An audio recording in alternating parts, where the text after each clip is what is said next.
Hey everyone, welcome back to Cooking with Dawn. I'm your host Dawn, and today we have a mouth-watering recipe for you.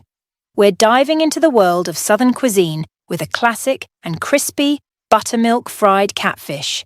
Get ready for a flavor explosion.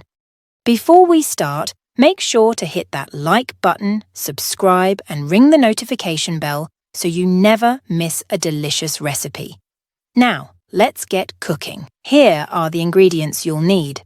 2 cups buttermilk, 1 tablespoon hot sauce plus more for serving, 1 teaspoon kosher salt, 1 teaspoon freshly ground black pepper, 1 half-pound catfish fillets, vegetable oil for frying, 1 lemon sliced into wedges. Here are the ingredients you'll need. 2 cups buttermilk, 1 tablespoon hot sauce plus more for serving, 1 teaspoon kosher salt, 1 teaspoon freshly ground black pepper, 1 half-pound catfish fillets, vegetable oil for frying, 1 lemon sliced into wedges. Buttermilk marination. In a large bowl or Ziploc bag, we're going to combine our buttermilk, hot sauce, kosher salt, and freshly ground black pepper.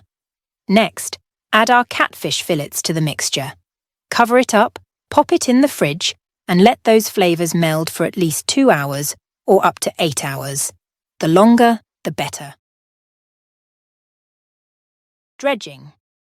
Now, in a large shallow bowl, whisk together our cornmeal, flour, salt, pepper, paprika, and garlic powder.